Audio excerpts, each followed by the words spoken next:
Ningalapa, Tangentiano ye, Tinedo, a me ujane, Yango Tili negos, Sipiale Chasajaya auno, Dima, Daga, Soja mono, tomorrow, honeycomb look core, to go, the cha, that's the no BB solution ye, Gologene and Italy go, don't mame. Dahara sai mare what ready to point out that's a bitano. Get baby so you know, Taka, young woody, the Magaro, frozen me yare. So raw, the frozen totally go, the cha, yapi meno, Dama, then get in the door when it katai, kakemishi, to an ameli go by, yapi tabare. Baby solution, you know, Jato Anie, Jane, ye. Chất tôm dư ye sapalin ye lo apare pamalo be chame no masala bari ma the bu sapalin ma mumwili na chame bibi so yin no thong sa dai me yaw tin mhout do ngam pya yi do sane mhout di lo shin sa lo apare ke di ma ujan ni ya le ko lo chin ne ani do ani tha po no ni tong bibi so lo shin no tu ko aya ta ne pho be lo appa do de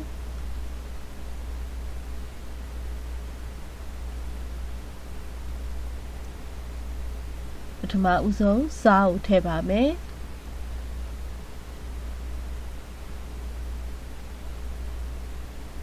Bibi so yin no ngam pya yi li le the ba me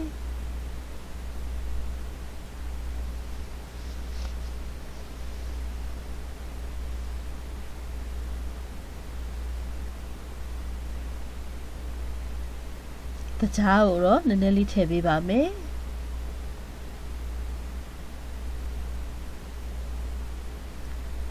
Bibi so yin da ga ro hon ta chi nga mong ba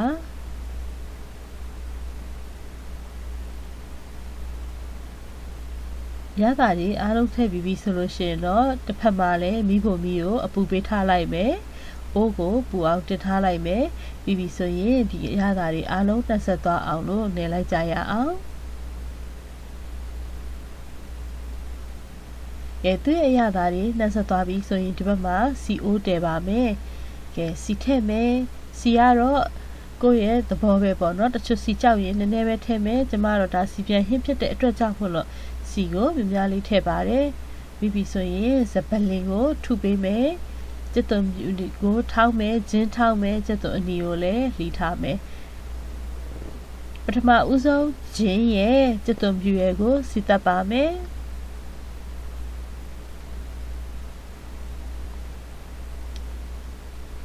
Bibi so yin no ကျက်သွန်အနီးလှီထားတာထည့်ပါမယ်ကျက်သွန်အနီးလှီရင်လည်းကိုကအမဲဥကြံဖြစ်တဲ့အတွက်ကြောင့်မလို့အနည်းဆုံး2ရေ3ရေကတော့တဲကိုတဲရမှာပဲဆိုတော့အရင်ညံ့ညက်ကလေးလှီစရာမလိုဘူးเนาะခက်ကြမ်းကြမ်းလေးလှီလိုက်လေသူကကောင်းကောင်းအနေရသွားမှာပါပဲအထီးကစီတက်နာဖို့ပေါ့เนาะစီတက်တဲ့အချိန်မှာစိတ်ရှည်လက်ရှည်တက်ပေးဖို့လိုအပ်ပါတယ် Bibi soလို့ရှိရင်เนาะစနေမုတ်ထည့်လိုက်ပါမယ်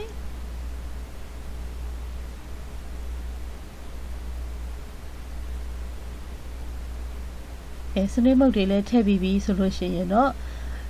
ကျက်သွန်ကိုကောင်းကောင်းနှိုးဤသွားတဲ့အထီကိုစီတက်ပေးဖို့လိုအပ်ပါတယ်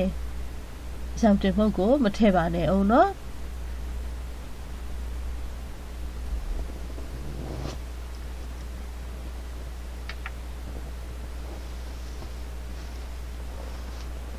စီပြဟင်းကောင်းကောင်းချက်ဖို့ကစီတက်တဲ့အချိန်မှာစိတ်ရှိဖို့ရမ်းဖို့လိုအပ်ပါတယ်နော်။ဒါမှအနှစ်ကောင်းကောင်းကိုရမှာဖြစ်ပါတယ်။ကဲအခုလိုကောင်းကောင်းနှုတ်ဤသွားပြီဆိုလို့ရှိရင်တော့အယောင်တင်မှုတ်တွေထည့်လို့ရပါပြီ။အယောင်ရဲရဲလေးနဲ့နည်းနည်းလေးဆက်တဲ့အရာသာကိုလိုချင်လို့အယောင်တင်မှုတ်ကိုကျွန်မများများထည့်ပါမယ်။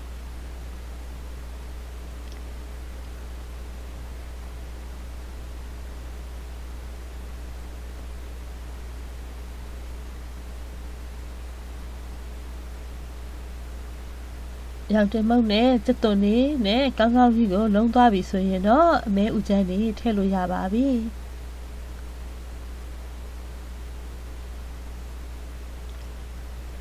သူတို့ကိုကောင်းကောင်းလုံးသွားအောင်လို့နေပေးပြီးဆိုလို့ရှိရင်တော့ရေတပါးတွေလုံးဝမထည့်ပါနဲ့အောင်နော်သူရဲ့ရေသူပြန်ထွက်လာပြီးတော့ပြန်ခန်းသွားတဲ့အထီကိုတည်ဖို့လိုအပ်တယ်ဒါကြောင့်မလို့ရေကိုမထည့်ဘဲနဲ့ဒါကိုအဖုံးလေးဖုံးထားပြီးတော့ကျမတို့ ကောင်းကောင်းပွက်ပွက်ဆူလာတဲ့အထိကိုတည်ထားပေးဖို့လိုအပ်ပါတယ်အခုဒါစပလင်ထည့်လိုက်တာပါ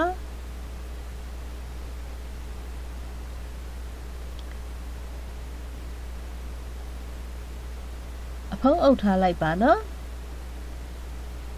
ကောင်းကောင်းကြီးကိုဘဝဆူလာပြီးပြီပွက်ပွက်ဆူနေပြီဆိုလို့ရှိရင်တော့ဒါကျမတို့သူ့ရည်သူလည်းထွက်ပြီးပြီဆိုလို့ရှိရင်အဲ့ဒီရည်တွေကလည်းပြန်ခန့်လို့ဖြစ်နေပြီဆိုတဲ့အချိန်ဆိုရင်ဒီမှာအနက်ကလည်းအရန်ကိုမွေးနေပြီเนาะစပလင်နက်လေးနဲ့ဒီလိုအချိန်မှာတော့ရေကိုနူးဖို့အတွက်ထည့်ရပါမယ်ရေထည့်တဲ့အခါကျလို့ရှိရင်လေကိုကဒါကိုအကြာကြီးတည်ရမယ်ဆိုပြီးရေတွေကိုအပြည့်ပေါင်းလက်အောင်ထည့်တာမျိုးကိုတော့မလုပ်ပါနဲ့เนาะဒါဆိုရင်အရသာလည်းမကောင်းဘူးเนาะအဲ့တော့ရေထည့်တဲ့အခါကျရင်အသားမြုပ်တယ်ဆိုရုံပဲထည့်မယ်ထည့်ပြီးပြီဆိုရင်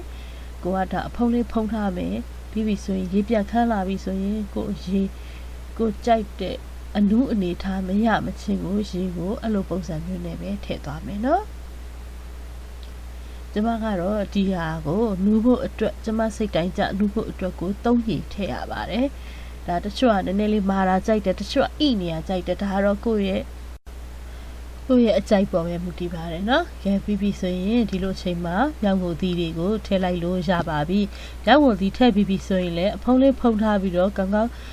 ပွက်ပွက်ဆူပြီးတော့စီပြန်လာတဲ့အထီကိုကျမတို့ဆက်ပြီးတော့တည်ပေးပါမယ်။ဒါတညင်းသီးပဲအရင်တော့စားဘူးတယ်နော်။မြောက်ငိုသီးဆိုတာကတော့အခုနောက်ပိုင်းကျတော့မှတော်တော်များများသိလာတယ်။ဒီအသီးကကျမရင်းနဲ့လည်းညီညွတ်တဲ့တညင်းသီးရကြတော့ကျမရေးအတွက်မကောင်းဘူးဆိုပြီးတော့ပြောကြရတယ်ပေါ့နော်မြောင်ငိုသီးကတော့ကျမ Google မှာ search ကြည့်တာသူ့ရဲ့ကျမရေးအကျိုးကျေးဇူးတွေကအများကြီးပဲရှိတယ်ဆိုတော့ဒီလိုလေးကျမစမ်းပြီးတော့ချက်ကြည့်လိုက်တယ်စားကြည့်လိုက်တဲ့အခါမှာလည်းအရန်ကိုအရသာကောင်းတယ်နော်ဆိုတော့ချက်ရတာကလည်းမခက်ခဲဘူးပြီးလို့ရှိရင်ဗမာပြည်မှာဆိုလို့ရှိရင်တော့ပို့ပြီးတော့လက်ဆက်ဆက်ကိုဝယ်လို့ရမှာထင်တယ်နော်ဒါမှထိုင်းမှာတော့ကတော့လက်ဆက်ဆက်လမ်းဘေးမှာရောင်းတာမြင်ဘူးတယ်အဲ့တော့သူတို့ပဇွန်နဲ့ကြော်တာလဲစားဘူးတယ်ဒီလိုမျိုးကလီစာနဲ့ကတော့ကျမစမ်းပြီးတော့ချက်ကြည့်တာအရန်ကိုစားလို့ကောင်းတဲ့အတွက်ကြောင့်မလို့တကယ်ချင်းတွေကိုပြန်ပြီးတော့ share ပေးလိုက်တာပါချက်ကြည့်လိုက်ကြပါအောင်နော်စားကောင်းတဲ့အရာသာရှိတဲ့ဟင်းချက်နည်းလေးကိုမျှဝေပေးလိုက်ပါတယ်ကျမရဲ့ channel လေးကိုကြည့်ရှုအားပေးကြပါအောင်နော် subscribe လုပ်ထားဖို့လည်းမမေ့ပါနဲ့ပတ်စင်ပတ်တိုင်းပဲကြိုးစားပြီးတော့ချက်ပြပေးသွားပါမယ်